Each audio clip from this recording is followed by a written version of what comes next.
예수님은 이제 몇 시간 후면 죄악으로 가득 찬 이 세상에 하나님께서 창세 전부터 택하신 주의 자녀들을 구원하기 위해서 하나님의 진노와 저주를 우리 대신 담당하셔야만 했습니다. 자신이 담당해야 하는 하나님의 진노와 저주가 너무나 무겁고 힘들어서 예수님은 땀방울이 핏방울이 되는 것처럼 기도하셨습니다. 그런데 제자들은 그 시간에 예수님의 마음을 알지 못하고 자고 있었습니다. 그리고 예수님께서 기도를 마치신 후에 자기를 잡으러 오는 사람들을 향하여 당당히 담대하게 걸어가셨습니다. 이제 그때 누가 오고 있냐면 가롯 유다가 대제사장들과 서기관들과 그리고 장로들이 보낸 그 무리와 대면하러 예수님은 나아가셨습니다. 그러니까 이 모습을 보면서 우리의 연약함을 발견하게 되고, 그리고 세상이 예수님을 어떻게 생각하는지, 그리고 예수를 믿는 주의 백성들을 어떻게 생각하는지 우리가 알 수가 있습니다. 먼저 이 예수님을 잡으러 오는 사람 가운데서 누가 있었냐면 가롯 유다가 있었습니다. 근데 이 가롯 유다는 아주 예수님을 잡을 작전을 치밀하게 세우고 왔습니다. 이미 자기와 함께 오는 사람들에게서 이제 작전을 짰잖아요. 내가 입맞추는 자가 바로 예수니 그를 잡아라. 그리고 신호가 무엇이냐? 내가 입맞추는 것이 바로 신호다. 그때 너희들은 그 사람을 놓치지 말고 와서 잡아라 라고 이야기하였습니다. 그리고 그렇게 계획을 한 대로 가롯 유다는 예수님께 와서 입을 맞추었습니다. 입을 맞춘다는 것은 인사를 하는 것입니다. 여기 보니까 여기는 이제 남미분들이 많이 사셔서 남미분들은 남자건 여자건 이렇게 사람을 만났었을 때 다 이 양쪽 볼을 갖다 대면서 가볍게 이제 뽀뽀를 하더라고요. 이제 그것이 이 사람들의 인사인 것입니다. 그런데 이제 유대인들도 이처럼 인사를 하면서 이 양쪽 볼에 뽀뽀를 하는 거예요. 그러면서 이제 뭐라고 또 이야기를 하면서 인사를 하냐면 우리가 잘 알고 있는 것처럼 샬롬이라는 말을 하면서 인사를 하는 것입니다. 그러니까 이제 가롯 유다가 예수님 앞에 다가가면서 선생님이요 평안하십니까 하면서 그의 볼에 입을 맞추고 있는 것입니다. 선생님 평안하십니까? 라고 인사를 하면서 정작 예수님의 등에 칼을 꼽는 자가 3년 동안이나 예수님을 따라다니며 더군다나 재정을 담당했었던 예수님과 동거동락을 했던 12제자 중에 하나였던 가롯 유다였습니다.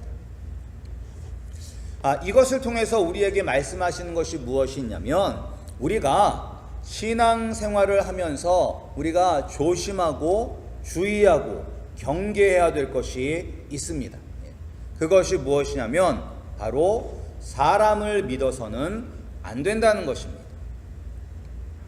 우리가 교회 안에서 시험을 받을 때 무엇을 통해서 시험을 받습니까? 여러 가지 경우를 통해서 우리가 상처받고 시험을 받는데 대부분은 거의 10중 8구 다 사람을 통해서 시험을 받습니다. 특별히 누구에게 시험을 받냐면 가롯 유다처럼 12제자에게까지 올라갔던 사람들에게 시험을 받습니다. 즉 교회 생활을 알고 말씀을 알고 그리고 어느 정도 신앙생활을 한 사람들에게 시험을 받습니다. 그러니까 주로 목사님들이나 아니면 장로님들 아니면 권사님들 등등 이런 교회에서 직분자들 중직자들에게 시험을 받는 경우가 많습니다.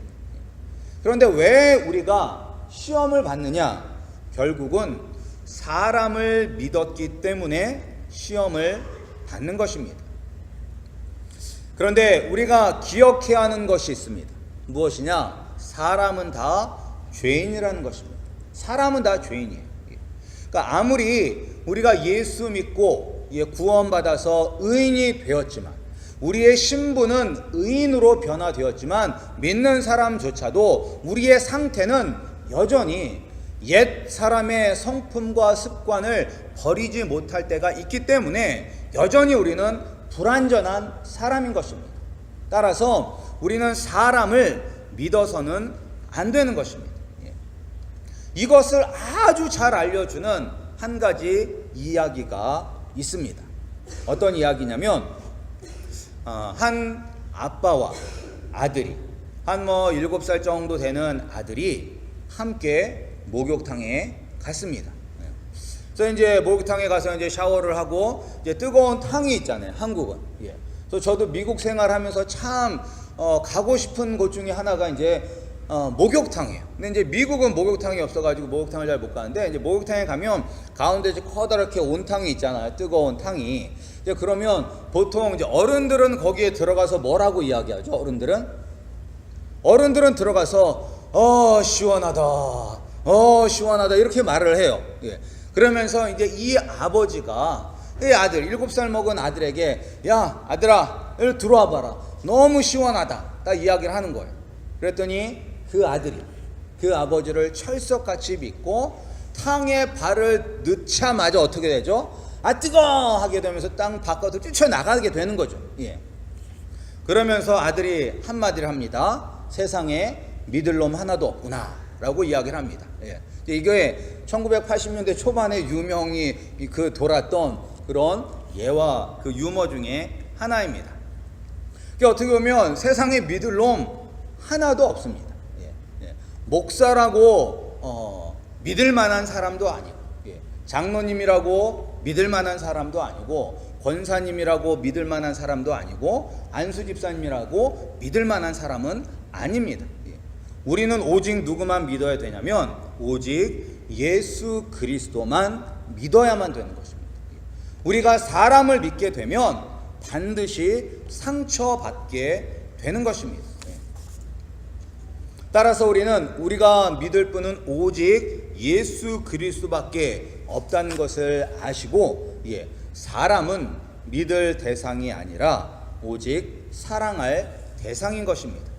따라서 사람 때문에 상처받지 아니하시는 우리 성도님들이 되시기를 소원합니다. 상처받는 것이 아니라 오히려 사람이 다 그렇지 하면서 상대방을 불쌍히 여기고 예수 그리스도의 마음으로 사랑할 수 있는 우리 성도님들이 되시기를 소원합니다. 그런데 우리의 이런 상처는 믿는 사람으로부터만 받는 것이 아니라 세상에서도 상처를 받고 세상으로부터도 어려움을 받게 되는 것입니다. 오늘 말씀을 보면 특별히 세상이 예수님을 어떻게 대하는지, 그리고 예수 믿는 사람들을 어떻게 대하는지 우리가 알 수 있습니다. 우리가 한번 48절 말씀을 다시 한번 읽어보겠습니다. 48절 말씀입니다. 시작.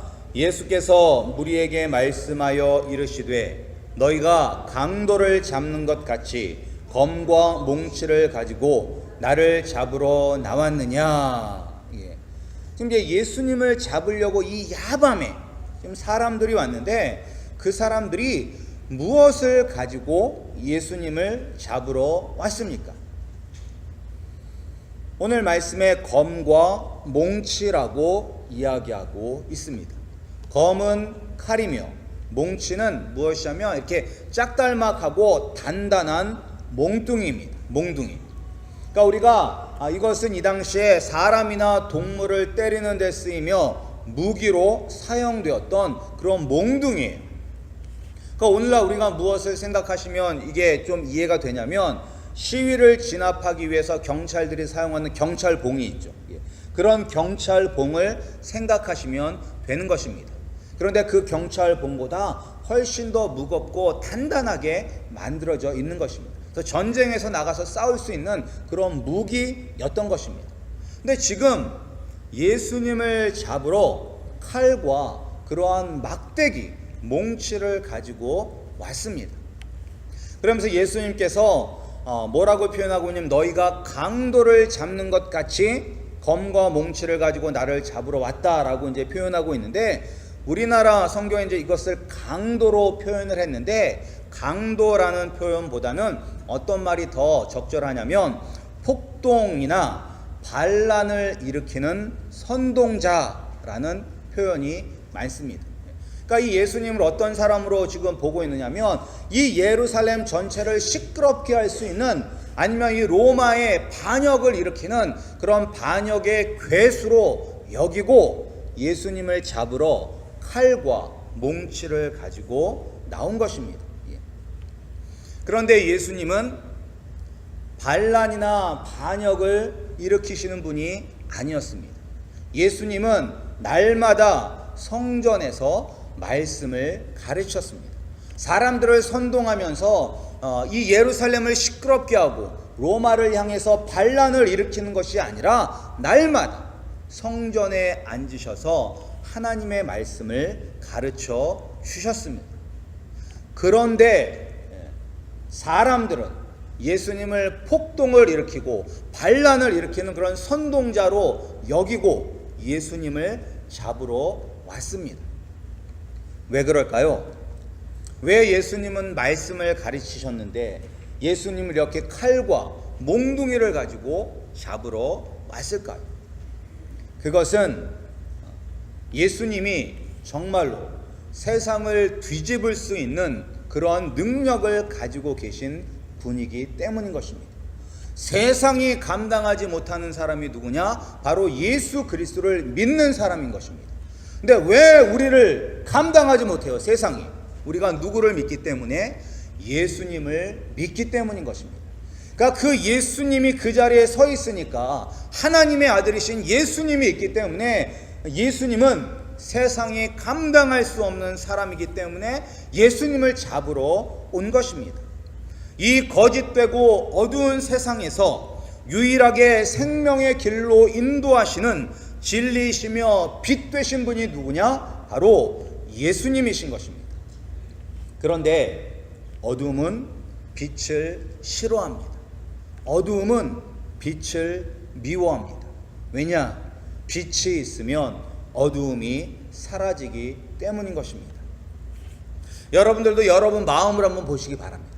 여러분이 범죄 영적인 상태가 다운됐었을 때, 그때 여러분 마음속에도 빛과 어두움이 싸웁니다. 빛과 어둠이 싸워요. 하나님의 말씀대로 살고자 하는 그런 빛과, 그리고 이 세상의 욕심, 이 세상을 따라 살고자 하는 그런 세상의 욕심, 어두움, 이 두 개가 싸웁니다. 그런데 우리가 성령 충만할 때는 빛이 어두움을 이기지만, 우리가 성령 충만하지 아니할 때는 이 빛을 싫어해요. 우리도 하나님의 말씀 싫어요. 하나님은 우리에게 말씀하시길 작고 죽어라, 희생해라 이야기하는데, 우리가 영적으로 다운되어 있으면 주님, 내가 왜 희생을 해야 돼? 왜 내가 죽어요? 나도 세상 사람들처럼 누리며 즐기며 살고 싶습니다 라고 하면서 빛을 싫어하게 되는 것입니다. 근데 세상이 바로 어두움이기 때문에 예수 그리스도에 대하여 적대적이고, 그리고 믿는 우리들을 향하여 이렇게 반감을 가지고 있으며 칼과 몽둥이를 가지고 우리를 죽이고 싶어 하는 것입니다. 우리가 또한 뉴스나 이런 거를 보면 얼마나 세상이 믿는 사람들에게 적대적인지 알 수가 있습니다. 미국에서 종종 일어났었죠. 자기의 신앙을 지키기 위해서 이 동성 연애자들이 와서 나를 위하여 웨딩 케이크를 만들어 달라, 아니면 웨딩에 사용할 꽃을 만들어 달라고 할 때 이 신앙이 있으신 이분들이 정말로 미안합니다. 정말로 미안한데 내 신앙으로는 도저히 내가 당신을 위해서 케이크를 만들 수 없습니다. 꽃을 만들 수 없습니다 라고 아주 정중하게 사과를 하고, 그리고 더 좋은 곳을 소개를 하여 주었습니다. 그때는 이 동성연애들도 이해합니다 라고 이야기한 다음에 대부분 다 소송을 하죠. 소송을 합니다. 그리고 그런 것을 SNS에 올려서 그리고 많은 사람들에게 공격을 받게 합니다. 그래서 많은 분들이 결국은 비즈니스를 접어야만 하는 그런 경우에까지 몰린 적이 허다한 것입니다. 그런데 그것만 있나요? 영국에서는 어떤 사람이 모든 성적 타락, 동성연애를 포함한 모든 성적 타락은 죄라고 이야기하였다가 체포되었습니다. 그리고 캘리포니아에서는 어떤 일이 있었냐면 이 교통 면허증 받고 하는 그런 DMV 앞에서 성경책을 읽었다는 그런 죄목으로 체포를 당하기도 하였습니다. 그리고 또한 북유럽에서는 자녀에게 하나님의 말씀을 가르친다는 것 때문에 부모를 감옥에 보내고 자녀를 부모와 떼어놓았어요. 왜? 불순한 사상으로 아이를 가르친다고 부모와 아이를 강제로 떼어놓는 일이 발생을 하였습니다. 그러니까 세상은 이렇게 우리를 세상을 선동하고 위협하는 사람으로 보는 것입니다. 맞는 말이죠.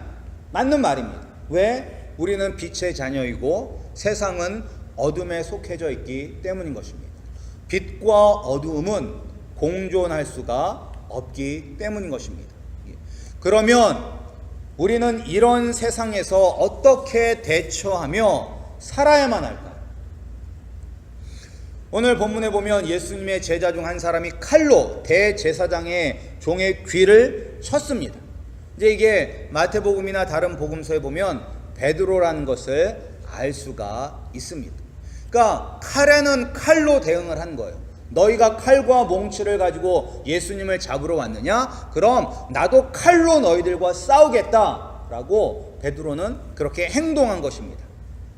그러자 마태복음에서 예수님은 베드로에게 뭐라고 말하셨냐면 내 칼을 도로 칼집에 꽂으라. 칼을 가지는 자는 칼로 망하니라 라고 말씀하셨습니다. 세상이 우리를 향하여 칼과 몽치를 가지고 범죄자 취급을 하며 폭동, 반란을 선동하는 사람으로 본다 해도 우리는 똑같이 그들과 함께 칼을 가지고 몽치를 가지고 싸울 수는 없는 것입니다. 그렇게 싸우면 우리가 반드시 질 수밖에 없는 것입니다. 우리가 세상 사람들과 똑같은 방법으로 싸우면 질 수밖에 없어요. 왜? 우리는 하나님을 믿는 사람이기 때문인 것입니다. 그러니까 우리 집사님 중에 한 분이 이제 정치를 전공하시는데 그분의 교수님이 그런 얘기를 하셨대요. 그러니까 정치를 하려면 뭘 버려야 한다. 뭘 버려야 될까요? 정치를 하려면 뭘 버려야 된대요. 뭘 버려야 될까요? 가족을 버려야 될까요? 아니면 뭐 집을 버려야 될까요? 뭘 버려야 될까요? 뭘 버려야 되냐면 양심을 버려야만 된다고 합니다. 양심을 버려야지. 그러니까 정치를 하려면 양심을 버려야 되는 거예요. 그러니까 똑같이 우리 그 뉴스 보시면 아시잖아요. 말도 안 되는 것 갖고 사람을 비방하고 막 핍박하고 그리고 자기가 그게 잘못으로 판정이 돼도 내가 잘못했다, 내가 미안했다라고 하는 사람들은 없어요. 그냥 다 모르는 척 다 넘어가고 그리고 아무 말이나 막 내뱉고 그게 정말로 양심이 있는 사람이라면 할 수 없는 일입니다. 따라서 우리가 양심이 없는 세상 사람들과 싸워서 우리가 어떻게 이길 수가 있는 것입니까? 그렇다면 우리는 어떻게 싸워야만 하는 것일까요? 우리가 한번 49절 말씀을 읽어보겠습니다. 49절 말씀에 우리가 어떻게 싸워야 하는지 나와 있습니다. 49절입니다. 시작. 내가 날마다 너희와 함께 성전에 있으면서 가르쳤으되 너희가 나를 잡지 아니하였도다. 그러나 이는 성경을 이루려 함이니라 하시더라. 아멘. 우리를 향하여 이렇게 적대적인 세상에서 어떻게 싸우며 살아가야 되느냐? 하나님의 말씀을 이루며 살아야 합니다. 하나님의 말씀이 이루어지도록. 예수님은 이 땅에서 자기의 뜻대로 하신 일이 하나도 없습니다. 다 하나님 아버지의 말씀이 이 땅에 이루어지도록 사셨습니다. 하나님 아버지의 말씀을 이 땅에 이루는 것을 우리에게 보여주심으로 어떻게 우리가 세상과 싸우며 세상에서 살아야 하는지를 보여주셨습니다. 말씀이 그리고 다 이루어졌습니다. 말씀대로 예수님이 잡히심으로 제자들이 다 도망갔습니다. 내가 죽을지언정 주님을 부인하지 않겠다라고 말했던 베드로도 도망하였고, 오늘 혼 이불을 덮고 있던 그런 제자도 그 이불을 뺏기니까 그냥 벗은 몸으로 도망가는 것을 볼 수가 있습니다. 그리고 또한 예수님은 마가복음 8장 31절에서 이미 제자들에게 말씀하신 대로 고난을 받으셨습니다. 그런데 이 고난도 왜 받으셨냐? 왜 받으셨냐면 하나님의 말씀을 이루기 위하여 받으셨습니다. 하나님께서 이사야 선지자를 통해서 하신 말씀을 이루기 위해서 말씀에 순종한 것입니다. 뭐라고 하나님께서 말씀하셨는 우리 이사야 53장 4절 5절 말씀을 한번 찾아서 읽어보겠습니다. 구약성경 1033페이지에 나와 있는 이사야 53장 4절 5절 말씀입니다. 우리 구약성경 1033페이지에 있는 이사야 53장 4절 5절 말씀 우리 찾아서 함께 읽겠습니다.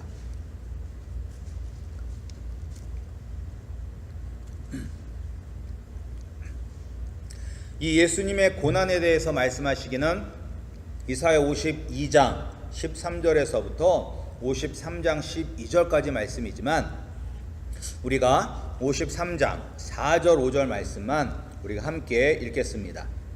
함께 읽겠습니다. 시작. 그는 실로 우리의 질고를 지고 우리의 슬픔을 당하거늘 우리는 생각하기를 그는 징벌을 받아 하나님께 맞으며 고난을 당한다 하였노라. 그가 찔림은 우리의 허물 때문이요 그가 상함은 우리의 죄악 때문이라. 그가 징계를 받음으로 우리는 평화를 누리고 그가 채찍에 맞음으로 우리는 나음을 받았도다. 아멘. 이 말씀을 이루시기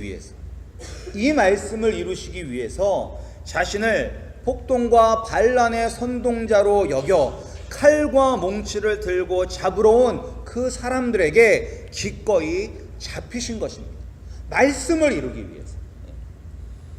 베드로가 그렇게 쳤을 때 예수님이 다른 복음서에 뭐라고 이야기하면 내가 하늘에 있는 천사들을 불러서 이 사람들을 이기지 못하겠느냐라고 말씀하셨어요. 예수님은 이들을 이길 수 있는 그러한 능력이 있으심에도 불구하고 하나님의 말씀을 이루기 위하여 잡히시고 고난 당하신 것입니다. 왜? 이 고난의 길, 이 십자가의 길이 바로 하나님이 택하신 우리들을 구원할 길이기 때문인 것입니다. 즉 예수님은 누구 때문에 폭동 반란의 선동자 강도처럼 잡힌 것입니까? 누구 때문에? 바로 나 때문인 것입니다. 나와 우리 성도님들 때문인 것입니다. 이것이 바로 하나님의 뜻, 말씀에 기록되어 있기 때문에 예수님은 순종하신 것입니다. 우리를 강도대하듯 하는 이 세상을 어떻게 대하여야 하냐면 우리도 칼과 몽치로 싸우는 것이 아니라 하나님의 말씀이 이 땅에서 내 삶 속에서 우리의 가정에서 우리의 교회에서 이곳 마이엠에서 이루어지도록 해야만 하는 것입니다. 하나님의 말씀이 이 땅에 이루어지기 위해서는 먼저 우리가 하나님의 말씀을 잘 들어야만 합니다. 우리가 말씀을 듣지 않고서는 하나님의 뜻을 알 수가 없습니다.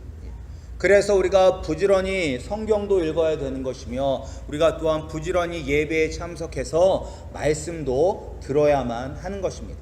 근데 말씀을 듣는 것에서 끝나면 안 됩니다. 오늘은 말씀의 홍수라고 이야기를 합니다.